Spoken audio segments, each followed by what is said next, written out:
I'm Kevin Casey. I'm a professional mixed martial arts fighter. And right now what I'm about to do is issue a warning out to all other competitors. I don't want overs. I just expect them to happen. Fatty's gonna fatty is real. He is terrible! We gotta know how many wieners are going down these dudes' throats. I'm gonna go quick because I don't give a fuck about anything that's gonna happen on Saturday. Hello, boys! We are back with another edition of the MMA Analysis podcast. Drum up the presidential music. Sorry, Prime Minister music. I am joined by the breaking correspondent. We have breaking news and a breaking correspondent out of Ontario, Canada. Brad has come back to talk about there is a wave going across the country. I'm not even sure what color the faces are. People are turning from white to black. It's crazy. Right, Brad? Well, I don't know what the hell you're talking about, Jay. I'm just sitting here, with my Kentucky hat on backwards and drinking a glass of red wine, watching the grass grow. You know how we do down here in Kentucky, man. I thought you were. Where's the bong rip? Hold on.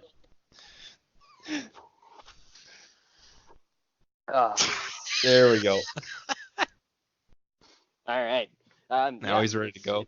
It's election night. It's exciting stuff, man. We've got. Do you find it as thrilling as the U.S. presidential election? Does it make for compelling television?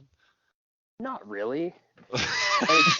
Your political, it is good. It is good theater, though. You've got a shit show going on there that is must-watch TV. Yeah, it's a train wreck. You gotta watch from afar and watch how much casualty. I'm talking about specifically the actual election, the election night concept itself. Shit, this is interesting because we recorded a podcast when Trump got elected. Do you guys remember that night? Oh yeah, it was amusing. We're this isn't actually happening. Wes was in the doldrums and I said, I'm like, watch this shit. It was like, oh my god, I should go back and listen. It was probably a wonderful. That was a wild podcast. That's one for the vaults right there. But yeah, our election coverage isn't bad. I don't mind the people that they've got, but it's, mostly pretty straight-laced. Nothing too crazy. You have a Wolf Blitzer type. We got Peter Mansbridge, man. He's a legend. Looking him up. But he's semi-retired, though. Peter Mansbridge? Peter Mansbridge is retired like every MMA fighter is retired. That's fair. Comes back every once in a while. He looks... I could totally see it. Uh-huh. He's legit. He's been around for 50 years? He's interviewed everybody. Yeah. He looks very newsworthy. Yes, he does. Very nice.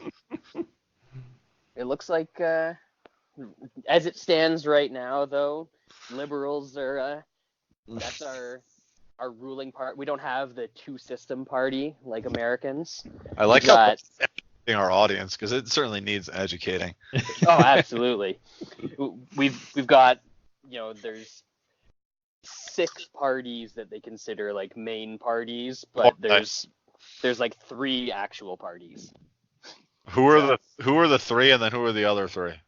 So the liberals are the party that are currently in power. That would be the equivalent of your Democrats. But actually liberal. Yeah.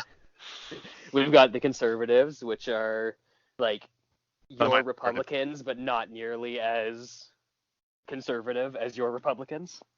And then we've got the NDP, which are all your Bernie Sanderses. So you have essentially a socialist party or a green party. Well, no, we do also have a green party. That. What are they called? The national? What is it? The New Democrats. Oh, the New Democrats. Oh, that's interesting. Yeah. Who are the other? Who are the other? And the other 3 are the Green Party, which is even more left of environmental the NDP. Friendly, yeah. Yeah. And then we've got the People's Party of Canada, which is our closest thing to being right wing. Oh, that's not a socialist party. It's the opposite. Yeah. Correct. Yeah. And then the final one, which this is just the dumbest shit. Right. It's Who is this? the Bloc Québécois. Oh, God. So I already know what they are. Oh, of course they are. Oh. They only run candidates in Quebec. They have no interest in anything regarding Canada, and yet they're allowed to run in our federal elections. How many elected officials they got? About 4? No. They're probably going to win, like, out of our 338 seats, they're probably going to win, like, 35 or 40 tonight. Oh, my goodness. It's very bad. It's not. It's no bueno. How many of the People's Party is there? We the People. This is the first time they've been around, but they're probably gonna get one. Their leader. Yeah. Where is he? Where is this guy? Where is this legend from? The one-man gang. He's in Quebec. He's a French guy too, but he used to be in the Conservatives, but then he got kicked out for being too right wing. Yeah, Quebec is something racist. Else. Quebec is something else. Quebec's a weird place, man. Is the rest of Canada cool just getting rid of them, or they want them to be part of Canada? I don't mind them being part of Canada, but man, if they want to leave, then like go for it, I guess. Like they're kind of annoying. They sound coming from the west. They block any like pipelines or even any other like stuff that kind of would help out the whole country, and then just being divisive and trying to like, you know, oh, everybody wants this, nah, we're not gonna do that, we're gonna stop you guys from doing that. But then they also like pour just raw sewage into the fucking St. Lawrence River, and they get their oil from like the Saudis and shit like that, like just assholes. They have a different taxation system. Like, there's all sorts of rules that are Quebec only. It's crazy. Mm-hmm. And that's your social studies lesson for today on the MMA Analysis podcast. I mean, it was better than anything we could have offered from an MMA perspective. We might as well just call it a show. Right now. We might as well just call it a show. I think this has been very educational. More educational than Canadian bacon, even, which is hard to believe. There you go. Mm-hmm. I always try and set a high standard when I come on the show, guys. Well, keep us updated. Should there be something radical to happen? Right. You know, we don't get Canadian news coverage down here. It's not election night, so. Hey, it's streaming on YouTube, man. Yeah. Go. If Trudeau shows up in blackface, I mean, I'm all in on the YouTube thing. Need a heel turn. Yeah, he's got to come. Well, he's already had the heel turn. Now it would just be just you know, go with it. Rub it in. Yeah, rub it in. So we had I don't know how many fights were on this card. Looks 13. Like 13. I mean, there were 14 on the previous card. I think that tied record. I looked at that and I just about shat my pants. The problem is we're not getting canceled bouts anymore. It's impressive we're not getting canceled bouts. Well, it's annoying, though, because we used to be going from, 14, 13 fight cards down to, like, a more respectable 12, 11. And now they're all staying on the card, and then it takes 8 hours for these cards to run.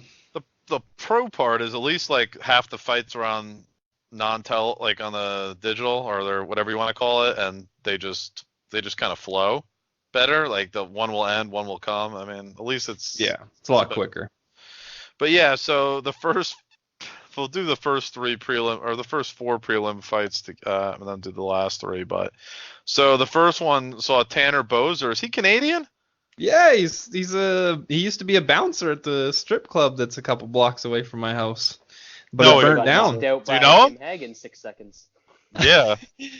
And then he also knocked out Tim Hague later on in his career. But no, I don't personally know him. I just know where he used to work. That wasn't the last one, was it, Sean? Yeah.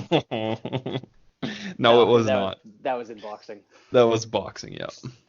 So yeah, Tanner Boser now moving up the Canadian pound for pound number 11 with the win over Spitz.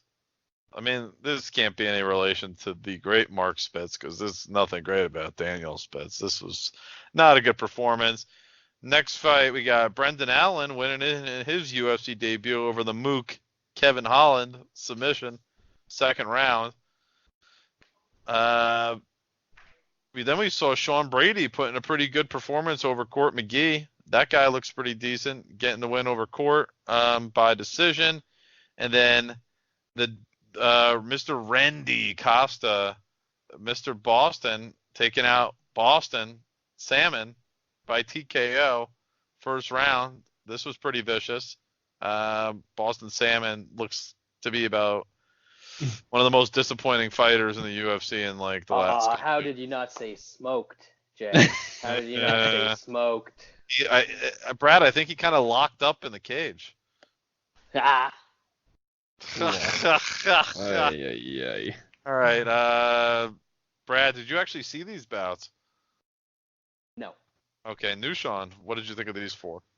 Yeah, don't care about Bozer. I mean, maybe he'll even though he's Canadian. Something. I mean, you're telling me you didn't run into him at. I'm so jaded Paradise that I'm so jaded when with Canadian MMA that you need to really do something for me to be impressed, because I'll just assume they're trying to set you up so you can fight on a Canadian card against a nobody or just whatever. So yeah, wasn't too impressed, but it's heavyweight, so you never know. He could just go on a streak and beat a bunch of shitty guys. It's definitely possible.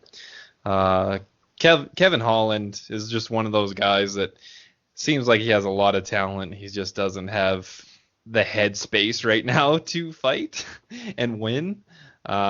Shooting for a takedown in that second was pretty dumb. I know he wasn't liking the pressure from Brendan Allen, but there's better ways as a striker to stop a guy coming forward all the time instead of kind of going into his realm, and then of course he ends up getting subbed. So that was all right. Sean Brady, he looked good early on. Bit surprised by the 2 30-27s. I thought McGee would have definitely got the third at least. It was good to see the judges at least liked the damage that Brady was throwing instead of the volume that McGee was throwing. It was a lot of pitter patter. Good test for Brady against a tough guy in McGee. I know he's not the most talented, but he sticks in that fight, and he's got a motor, so it's a good test. And then who knew what was going to happen in this fight? These guys are both very poor defensively fighters, and both of them have a decent amount of power. So another time the same thing could have happened to Randy Costa. I don't know, but yeah, Boston Sam is a hype train that got derailed way before it even started. So that's good stuff. But I'll definitely look to fade Randy Costa if I get a chance against a decent guy. The last three prelim bouts, Brad, I assume you didn't see any of the prelims now? I don't know what's the difference between a prelim and a main card fight anymore. So name the fights and I'll tell you. Sean Wooderson, one of the better debut performances I've seen in a while. This was Jab City to beat Mr. Durable Kyle Bochniak. Swept him across the board. Everybody's favorite Irish fighter, Molly Meatball McCann, 30-26s against Diana Belbita Cheese. I mean, woof, city. I mean, this girl's terrible. And then one of the more surprising results of the night, Charles Rosa submitted submission specialist Manny Bermudez. Verbal submission. Brad, do you see any of those? I did see the last one because I was kind of interested to watch Manny Bermudez, and he didn't disappoint. He just he moved it, just sat in his guard and was super casual. And if you're super casual against a good enough guy, something's gonna happen to you. Like, I know this is 2019 and apparently submissions aren't a thing anymore from your back, but these guys are still good enough to pull them off if you're an idiot. That's true. Yeah, if you just stick your arm in there and leave it there for a while against a fucking black belt, that'll happen. Right? Yeah. No, Sean, you give us your thoughts, and give us your thoughts on those three. Bit surprised by Woodson there. I thought, Bochniak has shown decently against some tough fighters, but I guess it's one of those things where he's tough and he stays in there against good guys, so then we kind of think he's better than he actually is. We've seen that with a couple guys in the UFC, but impressive from Sean Woodson. Definitely didn't expect a couple 30-26 and a couple 30-27s coin flip fights. So if anybody was on Woodson and saw a big edge there, then congrats to them. I 100% did not watch the McCann fight because she was a -800 favorite, and I think some people were still worried that she wasn't living up to the hype. So that's good stuff. She can keep getting hyped up until she fights somebody good. And then Bermudez just comes in overweight after getting forced up a weight class and then just gets tapped out in the first round. He might be getting his walking papers pretty soon. He might get one more chance, but holy shit, that's a bunch of fuck ups. Missing weight previously and then missing weight again after going up in weight and then getting tapped out by a guy that hasn't fought in 2 years. Not a good look. I think Jay is checking on his supper for tonight. It's food time. I was just about to tweet how the conservative analyst on CBC right now, it looks like he's in the deepest state of despair. I think they thought they were going to pick up a couple more than 6 seats out east. So I'm very excited to go on my Facebook because I've had to just. I can imagine what you go west, through. It's a fucking shit show, and if they end up not doing anywhere near what all the people out here want, it's gonna be a good read, and then they're gonna want us to separate. It's gonna be fun. It's gonna Who's separate? Alberta. From who? From the Canada's it's gonna be 3 countries soon, Jay. Yeah. It's gonna be. Is this like pure fiction, or is there an actual movement? There is a bit of a movement There's because of us getting kind of short-sticked on a bunch of stuff. So you have Quebec by itself, like Canada, and then who else? Us, Alberta. Just one state, one province. Yep. That seems unlikely. Hey, No, if Quebec, anybody can do it, it would be Alberta. Yeah, well, Quebec tried. It was fucking close for them separating. I forget I what remember year. that. Was that in the 90s? 98, 98 maybe? 95. Like, it was close to 53-47, something like that. It was a close Didn't vote. they re-vote didn't they do a vote a few years ago, and what was the final of that? It wasn't that I don't think they've They re-voted. did 2 referendums pretty close together. I think there was okay. one in the 80s and then another one in the mid-90s. Yeah, but it hasn't been anything recently. Secession referendum, let's see. They're just happy fucking up the rest of Canada. Jay, we were Fuck just staying. killing time because I know, you were sorry, checking on your food. Yes, And- I was checking on what I was I was baking. just trying to kill time until I could pull up the card from last week. But I realized when I looked it up that I didn't watch the first fight. Well, that's on good the because main card. Well, that's 'Cause good because you didn't miss much. well, I lost a shit ton of money on it. That's for sure. Yeah, Oh. I think we realized that Darren Stewart got a split decision over Darren when it should have been unanimous. But I think we realized, we said on last week's show that at some point Darren Wynn was going to be the fade plant, and we were hoping it was going to take a little while to bloom, but it happened right away. He's just doesn't have the cardio to succeed in the UFC or at this level of MMA. He's too tiny. He's got to move down to welterweight, right, Nushan? But he he didn't even make 185. How is he gonna make welterweight? I mean, he's a fucking fat boy. I mean, I know. Well, sorry, I don't want to offend any listener. No. Don't fat shame, Jay. It's fucked up. I've seen this guy. Really He's a fat boy. He's like 5'6". How is He he missing weight at 185? Makes Cormier look like Patrick Swayze, okay? And like he's a wrestler too, so he should be good at cutting weight, but that's obviously not the case. This was just a piss poor bet on my fault, on my part. I definitely overestimated Wynn and underestimated Stewart. I thought Wynn would just have a little more top control. Like he was able to get the early takedowns, but he could not hold down Stewart at all. Like he wouldn't put hooks in at all. I know that's kind of a wrestling thing where they don't like to do that, but guys seem to be able to get up a lot easier nowadays if you don't put hooks in. And Darren Stewart, I mean, he had the cardio to go, and his striking was on point, and yeah, congrats to him. I definitely underestimated him. So yeah, I was surprised by that split decision. That was pretty shitty judging. Darren Wynn did not deserve a scorecard there. On a positive note, what wasn't a bad bet was arguably our best bet of the year so far, or one of them, right? Yep. Maycee Barber, a rare Nushan play on a female side. Yes, sir. Save my ass. Victory, 1 minute and 56 seconds, I believe. I don't know why this line was as close as it was. This never made any sense to me. One throws legitimate power for this weight class. The other can grapple a bit, and that's really all she has.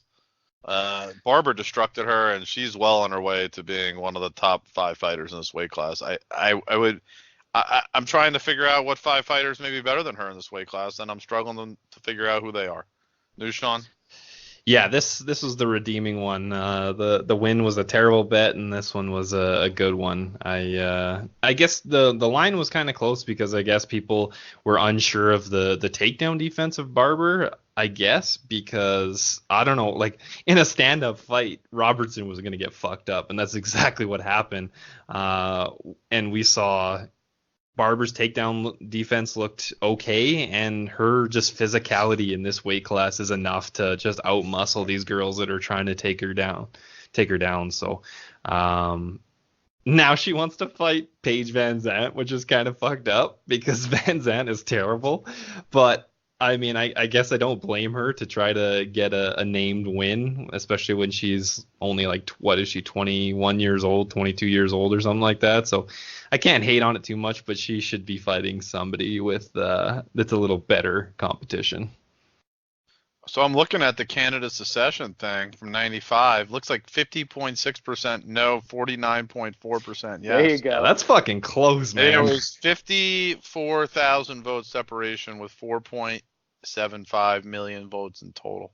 That's crazy. 5.1 million are registered. It was 93.5% turnout. Yeah, you know because what the people crazy were... thing is? If that was in 2019, that one town of like 54,000 or 56,000 people would have got hacked, and none of the votes would have counted, and it would have gone the other way.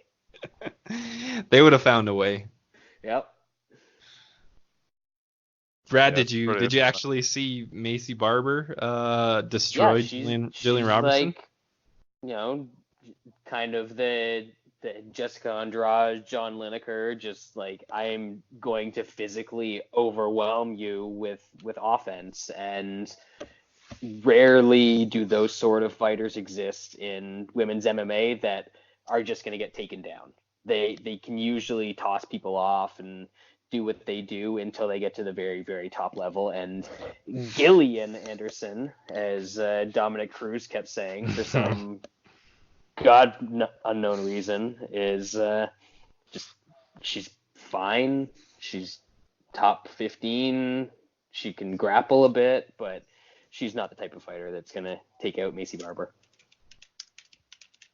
Yeah, definitely not.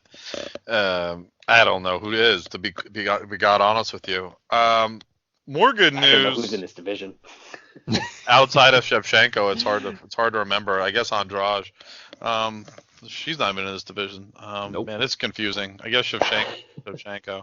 Jessica I. Carmouche. Yeah, she's better than them. Yeah, she's probably top 5 already. Anyway, good news for Boston. Joe Lozon destroyed this mook Jonathan Pierce. First round. Fucking Lozon. This is pretty good. Jonathan Pierce is terrible, but it's all good. Lozon W. Who doesn't like to see a Lozon W? Brad? I certainly like to see a Lozon W. I mean, usually if there's a Lozon W, it's quick and exciting and kind of violent, and this was all of those things, and that's what this idiot John Pierce gets for invoking the SP. He's no SP. Even if he's trying to be a fake JSP, it doesn't count. He's done.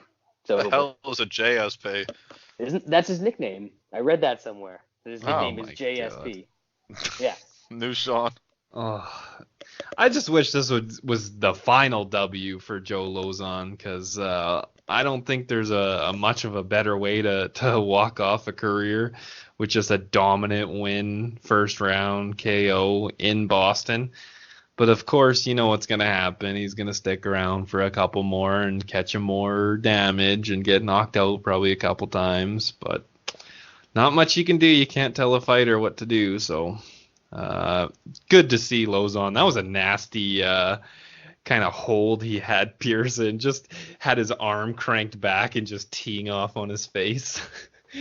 That is a helpless position right there.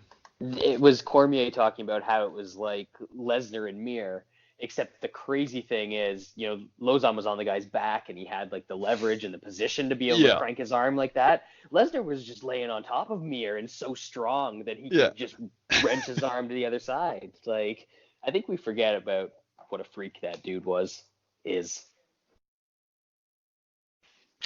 He was. That was that finish on Frank Mir was nasty. Just holding him with one arm and destroying him with another. I think we'll Jay's skip. checking on the food again, eh? No, I'm back. I think I'm gonna skip. We're gonna skip the next fight to bring it, and we'll talk about it at the end of this card because it deserves its own little moment. But the co-main event, Yair Rodriguez and Jeremy Stephens. Well, this was interesting. Lived up to the hype. It was good. I think we got to make it 5 rounds, though. I think we got to do it again. I'd be down for it. Yair won, but I don't think he wins if we go 5 rounds, and I'd like to see it go 5. I think we deserve that, right? Yeah, like that was what I was pissed about. Like when it got pushed to this card, I was like, well, fuck, now it's only going to be 3 rounds, which, I mean, I'm a Jeremy Stephens fan, and I said that's going to help out Yair Rodriguez because I don't think he can go 5 rounds against Stephens without getting caught. Even if it went 5 rounds, like obviously that night, that would have been a bad night for Yair. But I think if it's a scheduled 5 fight, he probably doesn't blow himself out in that second round trying to finish, and then he might have a little bit more cardio. But I would still side with Stephens in a 5 round fight. Did you see that ground and pound by Yair? Holy shit, it looked like he was playing the bongos. It was so soft. I was like, do you ever train ground and pound and hammer fist? Because it looks like you're just like playing patty cakes on his head. Brad, you have to be able to finish with that ground and pound, right? Yeah, he had such a chance to finish, and he had a long time to finish because Stephens couldn't move for like a legitimate 12 or 15 seconds. Yeah, and I didn't think the ref was wrong for like letting it go. I never thought there was a point where, oh man, he really needs to get in there and protect Stephens. So I don't know how you don't do more damage in that position or step away and let him stand up and go right back to his body. Like, it was, 9 minutes after that he finally threw another body kick? Yep. Like, it was a while. Some guys are just dumb fighters, but he got away with it because that was so brutal. But like Sean said, it's a different fight if it's 5 rounds, but I think you still have to lean back towards Stephens a bit. Yeah, I think you're right. And just a shout out to all those Twitter idiots that said that Jeremy Stephens wanted a way out in the last fight with getting his eye poked. Pretty sure if he wanted a way out, he would not have fought back after getting his body shut down by one of those body kicks. Like, fucking. If he wanted a way out, he would have gone back to the door was right there. The Iowa days, and he would have got in a bar fight and got arrested before the event. And then Dana was going to bail him out, and he promised he was going to fight until the last seconds, and then he just couldn't do it. No. Main event. We got another boy calling out John Jones. Dominick Reyes. First UFC main event. Finish. Chris Weidman is toast. He just can't take it anymore. He's in that Dan Henderson, doesn't have the chin working anymore. Part of his career. It's pretty early. But Reyes beautiful counter, gets the finish. I guess he's there, right? I mean, is he worthy? No, but there's not really anybody else. That's the problem. I don't know. And No, has been but the Is he problem. we're in a unworthy? world where who's the Swiss dude? Ozdemir got a title Ozdemir. shot. When Ozdemir gets a title shot, then you can't really complain about anybody getting a title shot. Yeah, I put in a couple late bets on Reyes. Weidman's just done. At least he was smart in this fight and he tried to take him down, but this is up at 205 and guys are bigger, and Reyes showed enough of takedown defense that he stuffed it, and then we know what's going to happen. Weidman, I mean, he's not a young guy. He's 35. I know he kind of started MMA late, but yeah, that chin has just disintegrated. He needs to call it a day. Reyes, I mean, like I said, there's not really. You got Reyes, you got Blachowicz. If he can get past Jacare, like fuck, light heavyweight's such a dumpster fire. Yeah, but Reyes is big. He's long. He's got kicks. He can punch. He's pretty sturdy. I mean, I think. But he also likely lost his last fight. I think this against is actually. Ozdemir. I think he actually matches up pretty well against John. To be honest. But we'll see. I think he certainly matches up better than say Anthony Smith does, and he's not. I don't think he's as dumb. But we'll see. I don't know. Is that like a positive though?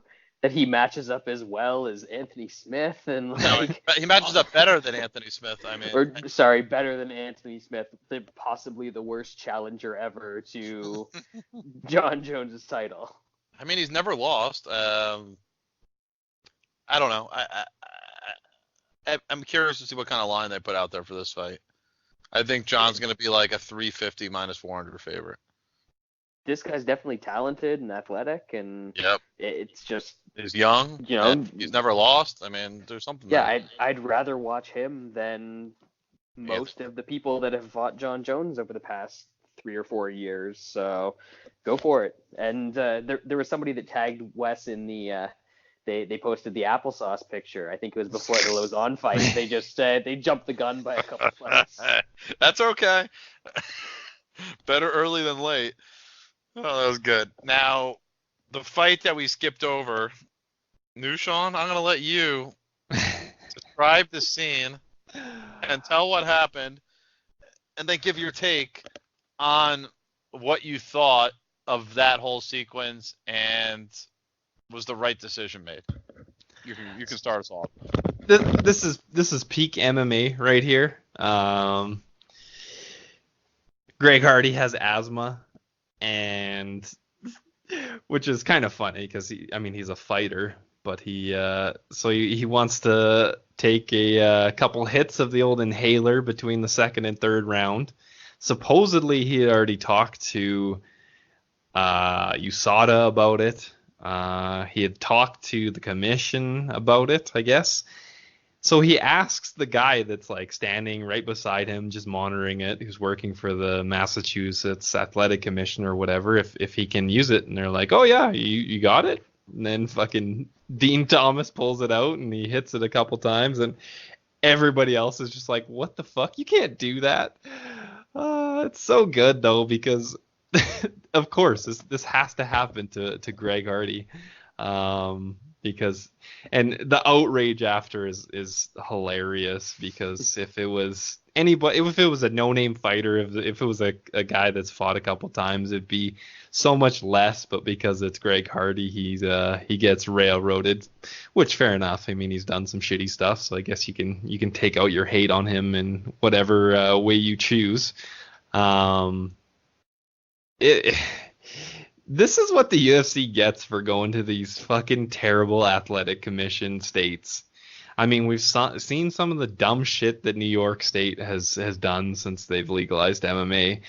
They barely ever go to Boston, and I can see why, because they don't have fights often, and then they have guys who don't know what the fuck they're doing. Like, if that's in Vegas, the guy will be like, no, that's illegal, and then he wouldn't do it. But this guy, the guy that works for the athletic commission's like, oh yeah, I guess I don't fucking know. Just an absolute shit show. So what is your take on the ruling? I mean, I guess it's illegal. What would you have done? With all the facts at hand. I mean, the thing is, like, I don't think you should. There's three options, right? You can either do a no contest, you can DQ Hardy, or you can award Hardy the decision, assuming he won he did win on the scorecard. So, or you leave the result as is. I think you give him the win and then you review it after the fact, because. Is that what they did?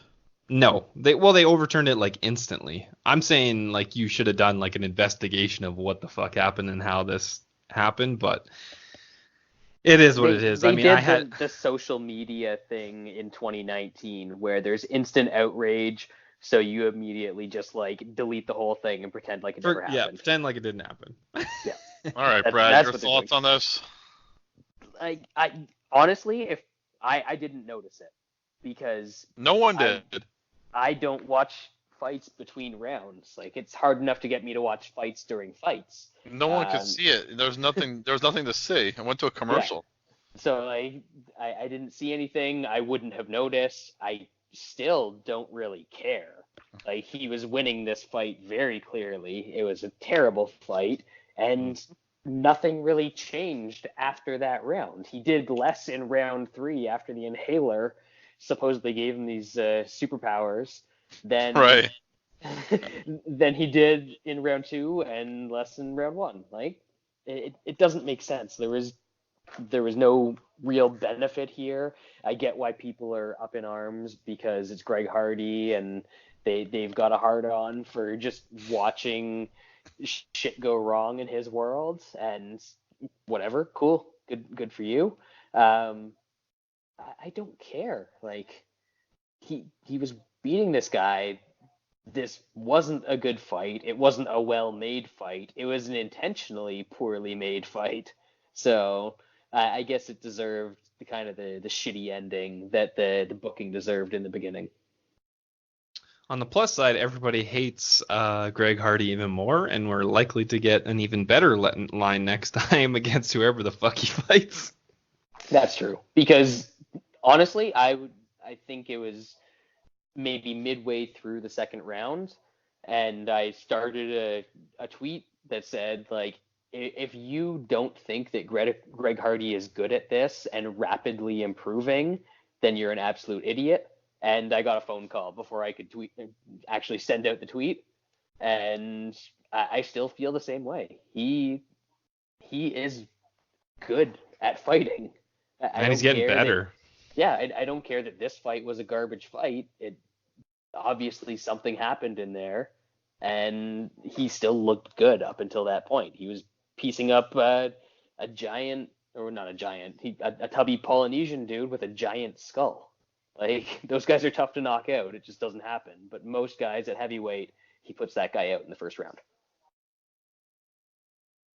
Yeah, I mean his hands and his kicking game looked as like way better than they ever have. So, I mean, unfortunately for all the haters, he's gonna be around for a while, and we're gonna keep betting him because he's gonna keep winning. Yeah, I don't. To me, it's a pretty obvious. You have to award Hardy the decision. I really don't see how you don't. Just given the fact that he was told by it's the commission's screw up. So why should Hardy be penalized for it and not be given the W? I'm sorry. That's how this works. If the commission said that he can use it, he used it, and he was ahead, and that's it. And that's the fight, and those are the rules. In a pro wrestling match, Brad, if the referee misses something or the referee allows it, that's it, right? You don't go back and reverse the decision. That's right. You got to stick by the referee's rule. There's no replay in pro wrestling. Not that I'm aware of. Let's stick to the facts, and that's the reality. Greg Hardy should again. I mean, this is a joke. They're just preventing the man from being the man. And they're taking away money from me, which I don't really appreciate. Well, that's another story. Let's move on to Singapore. There's a few fights there maybe worth talking about. One of them is certainly not Rafael Pessoa Nunez taking on Jeff Hughes, right, Sean? Ay. The guy that got starched by Cyril Gane against the guy that Todd Duffy quit against. Jeff Hughes is winning this fight. Yeah, he should win. But it is heavyweights and crazy shit happens, and there's no chance I would put money on either of these guys. Brad, is this going to be an FGF for you, even though you don't even care? I know who Jeff Hughes is, so that I think automatically kind of makes it a fatties and a fatties. So it's probably a 2.5 too. It is, because Go's decision is plus 115. Yeah, I still might have to though, man. Like unless there's a quit job, I think you might be good for it. I mean, that guy did get starched in his last fight, but yeah, but dude, I saw Jeff Hughes on the regional circuit like 10 years ago, and he couldn't finish dudes. Yeah, he finished worse than Ryan Jimmo. Yeah, it's bad. MMA All Body Team first teamer Alexandra Albu taking on Brad or Nushan. This can't be right. Brad, you see this name of this person? I do not. I don't even have the card. I'm waiting for you to say it so I can. Something called Loma. Lomachenko. Look, boo me. Look, boo me. Boo me? Boo me? Fuck boom, you. Boom me. That's not even a real name. That's just her nickname. Look, boom me. That can't be real. That's not a real name. It's her nickname, but they're just going by it. Supposedly her real name is Konklak Sufasara. Well, I like the look boom me better. Are they doing the thing where like they name them after whatever gym they train at? No, because she trains at a Tiger Muay Thai. She's from Thailand, so that'd be better. I guess... Loma Tiger would sound badass. So she just made up a name for herself. That sounds wonderful. All right, cool. Yeah, that's my thoughts on that fight. Fine, we'll move on. We got another heavyweight bout. Wow, this is something. This is very odd. The way that they set up this prelim card is bizarre. We got Maurice Green taking on Sergey Pavlich. Nushan, I think we've seen both these guys before. This isn't a terrible fight, is it? Hell no. You got the crochet boss with smoking the Virginia Slims with his crooked eye coming in against the juiced up Russian that I don't think juiced up Russians. Well, he got smashed by Overeem in his first fight, but then he came back and punched a hole through Marcelo Gomes. So, yeah, I mean the other guy beat up Big Baby though his last fight though. So Diaper Baby. Yeah, Big Baby. I thought you were talking about Big Baby. I thought you were talking about Glenn Davis. He might as well be. They're kind of around the same size nowadays. I read an article last week that said he is not re-signing with for the Big Three. The St. John's Edge of the Canadian or the National Basketball League of Canada. Oh, he played in that. He was in the Big Three this year, the Ice Cube League, which was pretty cool. But whatever. He's got to stay active, you know. Yeah. Doesn't want to blow up to 400 pounds. Just 300. He's on his way there. I don't have too much on these two lower level heavyweights as a crapshoot. I think Pavlovich is the more talented fighter, but Maurice Green has those crazy eyes, man. You never know. I'm glad you think that. Brad, any thoughts here? Yet, other than Green being really tricky and coming at you at different angles, or at least he thinks they're different angles, he isn't great. We just talked about Jeff Hughes and how I knew who he was. And he's a fat dude that always goes to boring decisions, and I'm pretty sure he won a boring decision over Maurice Green. And I don't get the impression that this juiced up Russian is really a boring guy, but I still think that anybody Jeff Hughes can beat this guy can beat. But Brad, Maurice Green won the rematch in the UFC by split decision against Jeff Hughes. Wow. Wow, I'm sure that is it was something. probably a barn burner too. It right? was hell of a fight. Yeah. Anyway, I got Pavlich a C-, Maurice Green a D. Pavlich just has a way higher ceiling, way younger, big. Maurice Green, has a couple wins in a row in the UFC, but he's 33. He's limited. He's just tall. Pavlich should roll him, but prove me. I mean, three wins in a row in the UFC is pretty good for a heavyweight. It's hard to do that, but show's going to be over soon. This guy can. I mean, four wins in a row from Maurice Green, it would just be silly. I know nothing about this girl, but Julia Avila taking on. Oh, that fight got canceled. Thank God. Yeah, that fight is not happening, so we can skip right on by, Jay. Now we got Canadian action. Canadian pound for pound number 6, Randa Marcos taking on Ashley the Yolehihu Yoder. Ugh. That's a way to start it. This is gonna be. This is not decision. good. This is a split decision, Brad. Coming up. This is terrible fight. That's what is going on here. I didn't even look at the total in this fight. Yeah, it's 335 as it should be. Do you see any way this doesn't go to a split decision? I wish we could bet that.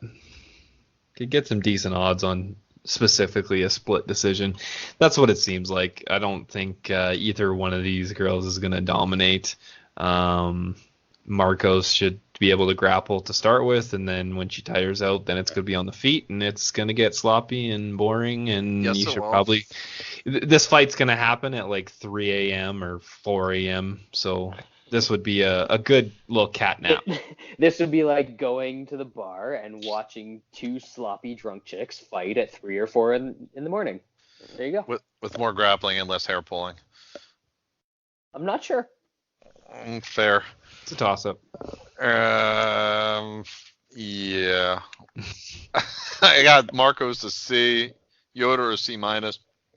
She's just a little better classically, from a grappling sense. And I even say her striking is better. I think Yoder really doesn't have much striking at all. It's really that she's kind of a grappler too and likes to go for submissions, but not going against Marcos, she may struggle for the takedown. So I'm going to side with Marcos here to get a decision, but candidly, I would stay away. This has split decision written all over it. Let's move up. This fight should be technical.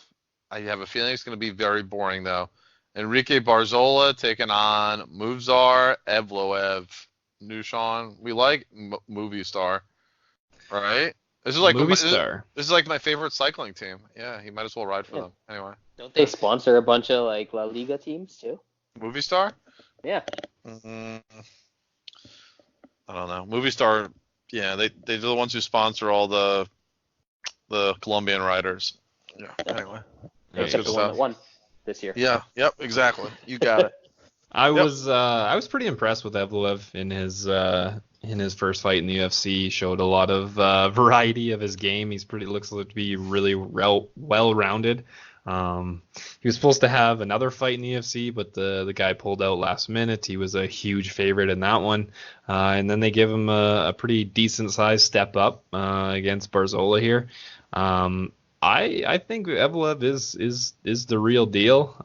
He's still pretty young, so there can be some speed bumps, but I think he'll be able to get by Barzola just by using his grappling when he needs to, and then striking on the feet, keeping Barzola off balance. I was able to get Evloev at a pretty ridiculous price. Bet Online opened it a terrible price, so I got Evloev at -119 for 1 3/4 units. It ballooned after, and I just let it go. I think he wins a pretty one-sided decision here. Bradley, any thoughts on this one? Do you care? I had thoughts on the last one, Jay. Ooh. Yeah. You talking Yoder and Marcos? Yeah. We want it, Brad. Bring it. What you got? I actually think that Yoder is a better grappler than Marcos, and just a slightly worse wrestler. But because she actually keeps fighting and is pretty decent in scrambles, she's going to get on top round 2, round 3, maybe get a late sub. But I think she takes the upset there. Wow. Yeah. And then in terms of movie star Evolve, this guy, if you think he's good, he's going to win this fight. And then if you think he's a fraud, then I guess you can bet on, where's he from? Like Peru or something? Barzola? Yeah. Bolivia? He is from Peru. Ooh. Fucking Brad and that goddamn brain of his. Lima. Boom. Yeah. So I think that He switched teams. That's interesting. He was at American Top Team. Now he's at AKA. That's a bad choice. Good for It him, could I be guess. worse. Yeah, it could be worse, right? Yeah. But I don't think that he really wants to get into a kicking match in this game, or in this fight. And I think that that's sort of one of his better skills from the fights that I can remember of his. I don't think it's going to go particularly well. So movie star Evolve under 2-1. I think the line is at the moment. Mm-hmm. Doesn't look bad to me. Yeah, good stuff. I got the Barzola. Let me just pull up these grades. Evloev is a C plus, and Barzola is a C minus. I'm more in the camp that Evloev is pretty darn good. Definitely not a fade material here, and Barzola just doesn't hit hard enough to really change the dynamic of the fight. Pretty technical, but Evloev's just better, so he'll take the decision. Let's move on to the prelim main event. These fights are actually on ESPN at like 2 o'clock in the morning. I guess they need content at that time. Alex White taking on Rafael Fizz. Sean, is that a thing? I have no idea who Neither this do guy I. is. He got mashed by Mustafayev in his UFC debut. Other than that, he's very forgettable. I can't have my money anywhere near Alex White after he lost to Jim Miller in a minute and a half. That was good. That was a bad one for me, and I've just decided to stay away from him. That's a bad loss for a guy that should have done better in that matchup, in my opinion. So I will steer clear of this fight. Fiziev is the minus 220 favorite. I'll pick Alex White in Toutmaster, but not a chance. I'll have money on him. Brad, I assume you don't care. Yeah, I don't really know who the Fizzy Pop guy is, but yeah, sure. Alex White isn't that bad, is he? He's pretty bad. I don't know if he's that bad. He should be better, is what I'll say. Should he be up his 220 to a scrub? Bad, but is he that bad? Yeesh. Mm-hmm. I don't have an answer, to be honest with you. I don't know. Let's move on to the main card. This fight is worth talking about. The dude, Frank Camacho, taking on maybe the smartest fighter in MMA. Not by actual MMA smarts, but just actual smarts. Neil Dariush. New Sean, what are your thoughts on what should be a really good lightweight bout? Yeah, Camacho kind of came out of the blue with a very good game plan and some pretty clean striking against Nick Hein. We never really saw that. Right. We never really saw that from him. He was basically a brawler, and he did well as a brawler in a lot of his fights until he ended up getting finished. But yeah, and Nick Hein, it was a different macho man than we've seen before. I think that might be influencing the betting odds a bit too much, because I just think Dariush is going to be able to wrestle and tire out Camacho. There always is that risk with Dariush's chin and Camacho's power, but I think Dariush is smart enough now after a couple just brutal losses that he shouldn't have taken. He was beating Edson Barboza back in 2017 and then got kneed to oblivion, and then just taking Alex Hernandez way too lightly and getting knocked out. In his last two fights, he's actually fought a lot smarter, and I think he's going to be able to do that here, grind on Camacho and make it a more of a boring fight than what we're used to in Camacho fights, but I expect Dariush to pick up the decision win, maybe get a late sub. I took Dariush at minus 130 for 2 units. Brad, any thoughts on this particular matchup? Not really. Camacho's fun, and it's usually a good time watching him fight, but other than that... Wait, who are we talking about? Yeah, Camacho and Dariush. Oh, yeah. Yes. You said something stupid earlier, Jay. Nick Denis is obviously the smartest fighter in MMA. Who's the Nick man? Denis?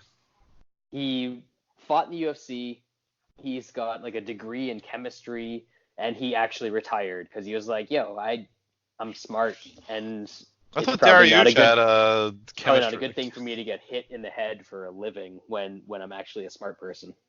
So he's way smarter than Dariush because he got out of this shit. Well, there's that. That's a good point. Yeah. But yeah, Dariush is gonna win probably, and then there's the little chance that he's gonna get knocked out. But There's always that chance with him.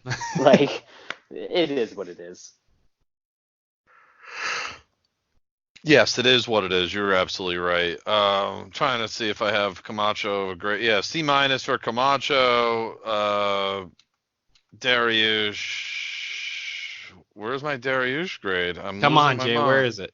Oh, fucking hell. Where the hell's my Dariush grade? I'm not He's happy. a C+. No. Yeah, it might be right.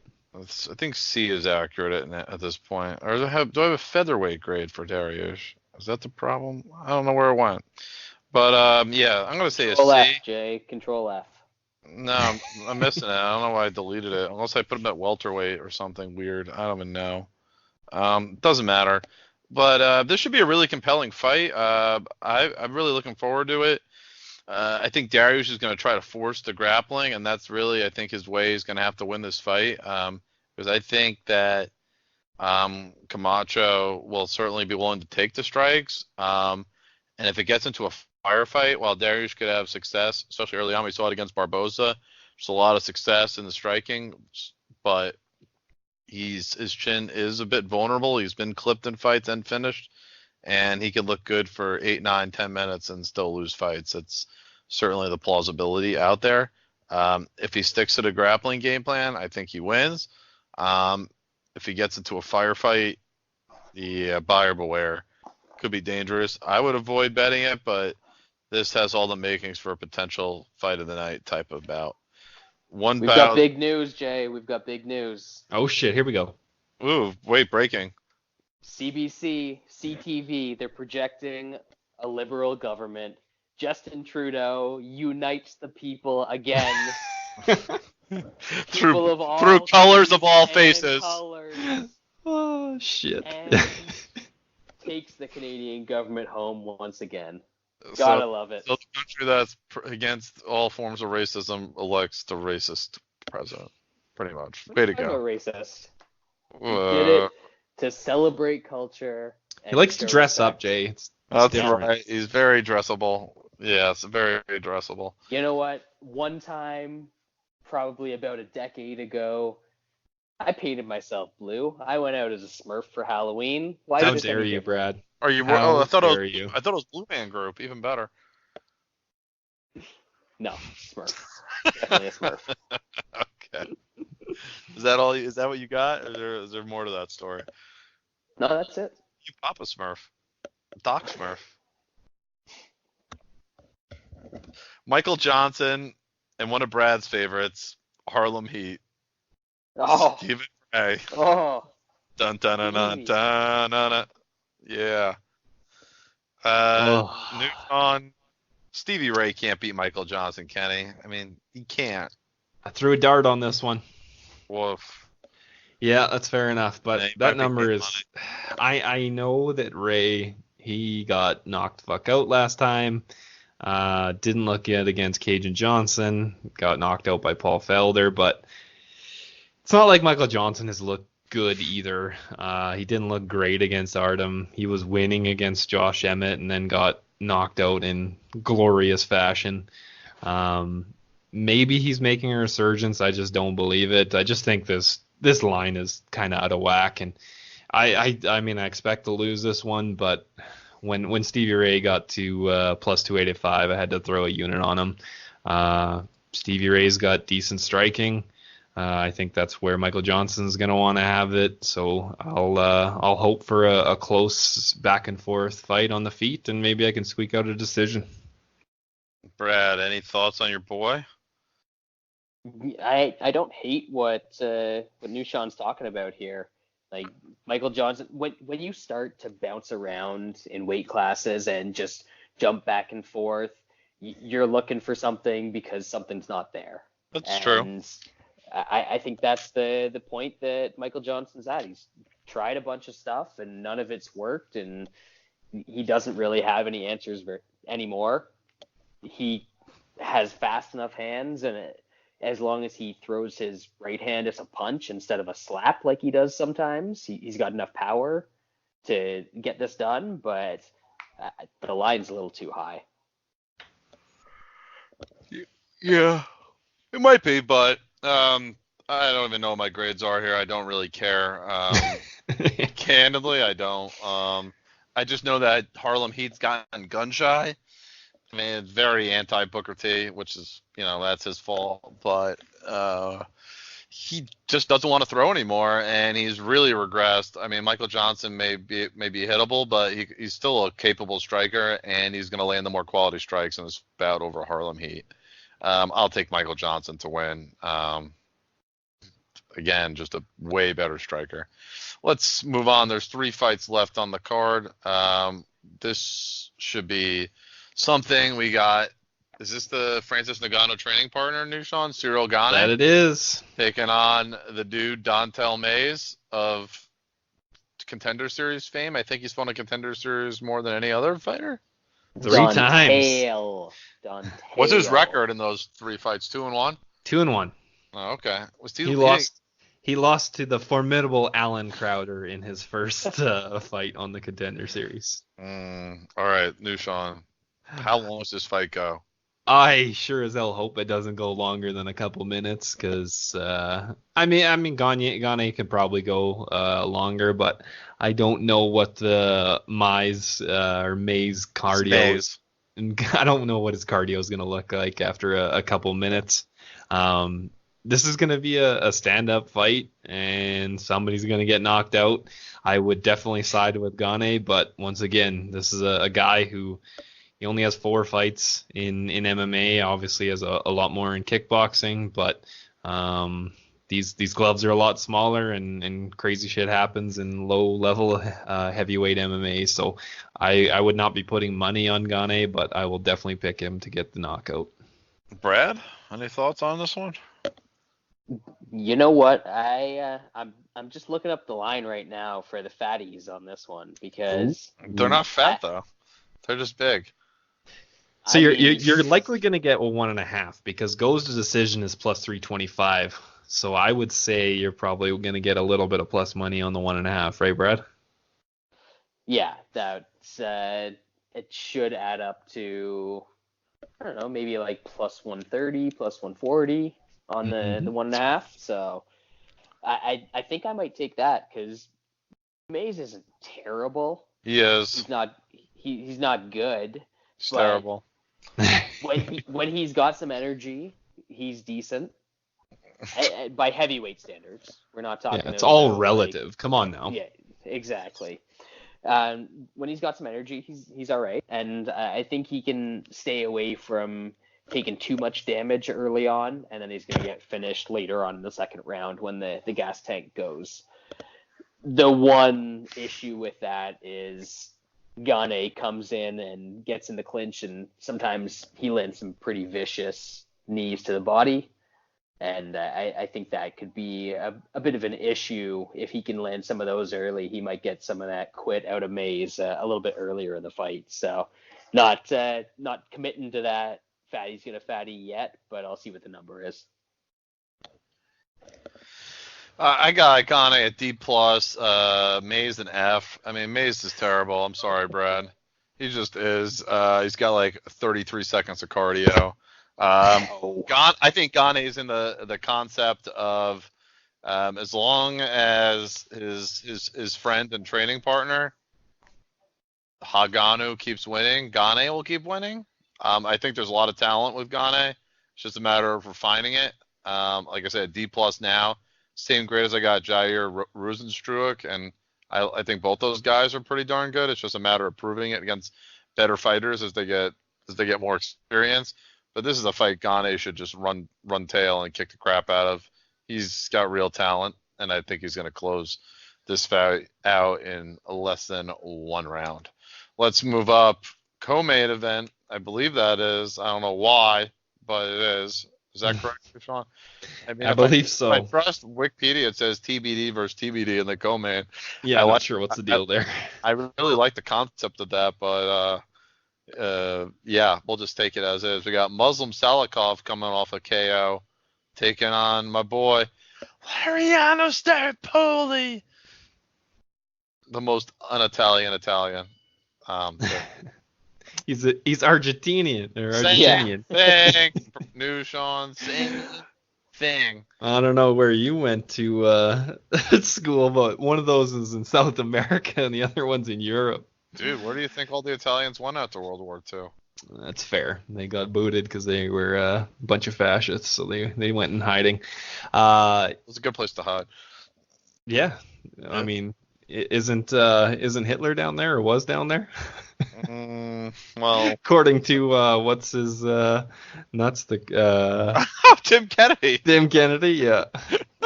Yeah, I forgot about that. So I expect this to be a stand-up fight. Staropoli, he doesn't really take guys down. He likes to throw and get wild in there. So in a straight-up striking match, I favor Salikov pretty decently.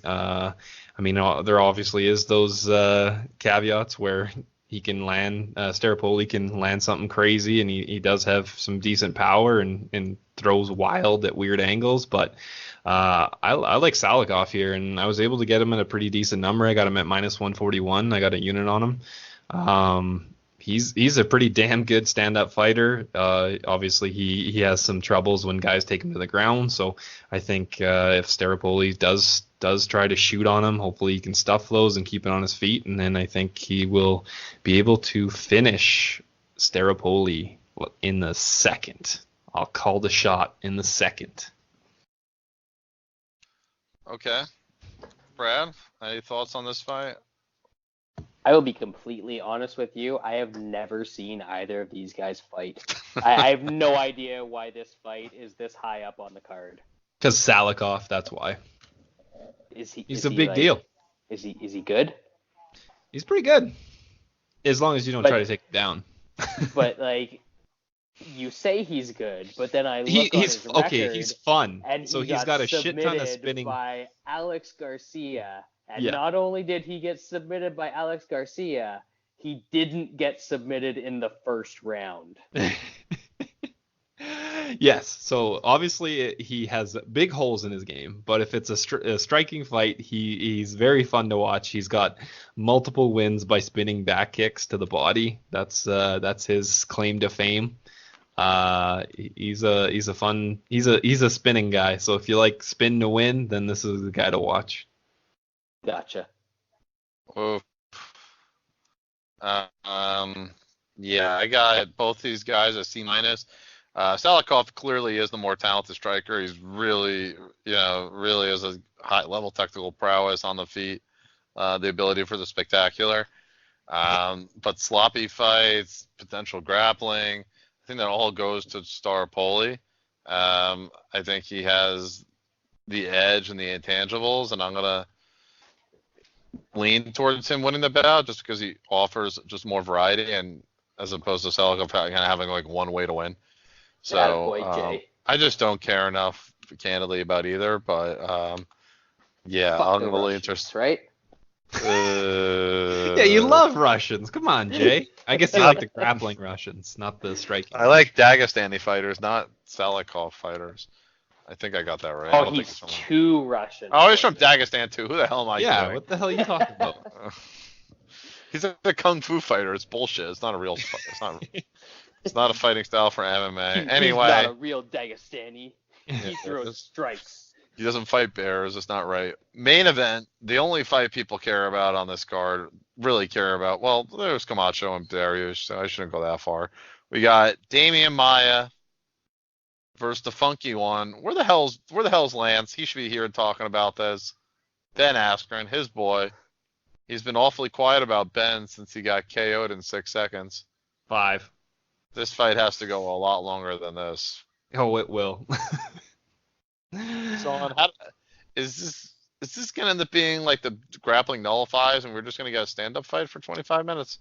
I don't think so. Me and Brad were kind of talking about it before we started recording, and most of the time when Maia fights a wrestler, the wrestler uses his wrestling in like defensively, so that he basically never goes to the ground and risks getting submitted by Demian Maia, and then they can strike with him. I don't think that's going to happen here. Askren I don't think is afraid of Maia's jiu-jitsu from his back.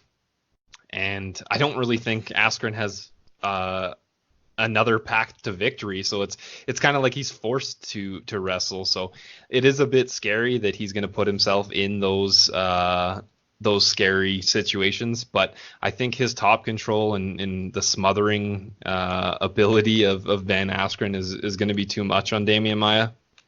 Maia might have a couple spots where he puts him in some bad situations, but what we've seen from Ben Askren is he's not really afraid of wrestling against submission guys, and he's usually able to nullify them. So I'm pretty big on Ben Askren. I got him at -143. I got 3 units on him. I just think he's not going to get knocked out by Demian Maia unless it's a crazy one. And what would the line on this fight be if what most of us expected to happen against Masvidal, and most of us expected what happened? I mean, he did win sort of that fight against Robbie Lawler, but I think this number would be a lot bigger against Demian Maia if those went his way, and I would still favor him against Masvidal if they rematched. It's not going to happen, but obviously this is a different stylistic matchup. But yeah, I think this offensive wrestling from Askren is just going to shut down Maia, and I think a lot of people will be bored, but it should be interesting if Maia is able to throw up some subs and get Askren to contemplate maybe not wrestling. Brad? Yeah, I actually want to watch this. I think this is going to be. You're a gluttony for. No, it's interesting. It's like most MMA fights are such generic, fucking terrible MMA fights. At least you know this is going to be something, even if it's awful, it's going to be something different, right? Okay. So, yeah, exactly. And that's all I was looking for. Yeah. But yeah, I mostly agree with Sean. I just think there's going to be a couple spots in the fight where maybe before Askren getting on top, it's actually Maia that lands a takedown. Because we've seen guys kind of attack Askren a little bit and be able to get him out of position sometimes. So I think that Maia can maybe manage a takedown or two, and then there's some drama before it ends up being Askren on top, or maybe there's a Maia sweep or two, because Askren's not really a guy that plays it super safe on top. He's got that reputation because he went to a bunch of decisions, but he's willing to go and try an advanced position and do some interesting stuff that most guys aren't really willing to do. So I can see this fight being some fun to watch, and it's going to end up with Askren probably getting a late TKO or winning a decision. But it's going to be something to watch at least. Yeah, it's all got to come down to how who was able to get top control. I got Askren a B+, Maia a B. It's pretty interesting, but it's hard to see Ben Askren being put on his back. I mean, the only way I could see Askren losing is if Maia takes his back, like from a stand-up position, and backpacks him. But it's really hard to see Maia finding a way to get top control. I mean, we saw what happened when Jake Shields fought Demian Maia, and Jake Shields was able to have top control and even won that fight in Brazil, like Maia's hometown. I don't see a way where Askren's going to lose position like that and be put on his back or even on his stomach by Demian Maia of all people. There's just no grappling ability there to do that. And we saw how much Maia was dominated by Usman, by Covington, Shields. When Maia has to face a real top-level grappler, he's failed. Askren, that hasn't been the case. So I'll take Askren to win this fight. He really, really should win here. I think that does it, right? Yes, sir. That was a quick, simple, no nonsense, no frills type of show. Brad, Next weekend's a big one. Is there any more? Yeah, that's right. That's the Madison Square Garden card. That'll be good. Brad, we got any further updates on the election, or is this it? They've specified that we're probably going to have a liberal minority government. So, as we mentioned earlier, to further educate the listenership, because we've got more than two parties, whoever wins doesn't necessarily have the majority of the seats in our House of Commons. Mm-hmm. So the Liberals are going to have the most seats, but they're not going to have more than 50% of them. So they'll either need to find some common ground with some other parties on issues or figure some bullshit out to make stuff work, make some concessions to the NDP or the Bloc in order to get some policies passed. It sounds really heavy for a Monday night. Right? Yeah. I'm saying. This is my life, Jay. They should make these elections on Tuesday. Yeah, I know. Monday night I got football to watch. Jeez. That's a dumpster fire. Trying to do Honestly, some reading. I looked at the score in the first quarter and I was like, yep, they picked a good weekend or a good day for the election because this isn't the game I have to watch. Nope. Well, that's good. Sounds like Canada's going to survive another day or another year or so. So that's a good thing. You like that down here? Yeah, we'll have some big ass fights next week. There's that main card is pretty good looking. That's for sure. Mm-hmm. Even the undercard. That whole card is gonna be fun. I'm really hoping Gastelum knocks out Dum Dum. Yep. Yeah, I think we all are. Yep. More breaking news. Oh. Shit. What do you got for us? I just sold my house tonight, so I'm moving out of the north. Moving it back into civilization. Where's that? Does this mean anything, Brad? In terms of what? Does your life change much? We're gonna find out, but the weather will be nicer at least. Are you moving to Brampton? No, I'm moving to Guelph. Oh, you told me about Guelph, I think. Well, yeah, that is a civilized place. Yeah, we talked about it. I think you might get 2.5 weeks of summer is better. 2.5 months of summer is better than 2.5 weeks of summer. So. Absolutely, it is. I'll take it. Yes, sir. So look for that in the future, in 6 months again when I'm on the show. All right. Well, we're happy you join. Anytime you can join us, Brad, we are happy. You know, and I always enjoy it anytime I'm here. We'll learn just how happy the audience mass was by having so much time with the show devoted to things of civics. Very important civics lesson that was given tonight. Maybe they'll want more. They may ask for more.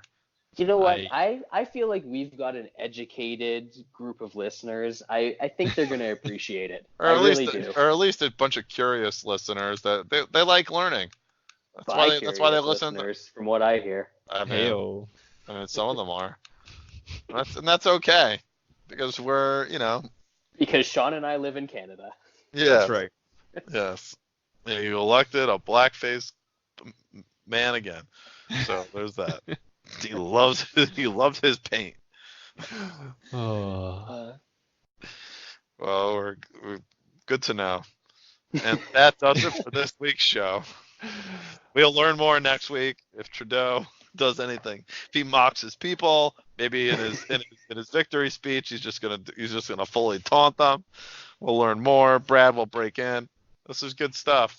Until next week, good luck. Enjoy the fights. And Lance, assuming you're listening, I'm unwilling to believe you're gonna stay up to see Ben Askren in the middle of the night. It's in Vegas. It's about be in 7 Vegas it's about watching that 7 shit. hours after bedtime. And man, I hope Justin Trudeau has a victory costume to wear. Oh jeez. He might even go to Vegas and join Lance there. Celebrate. Anyway, good night.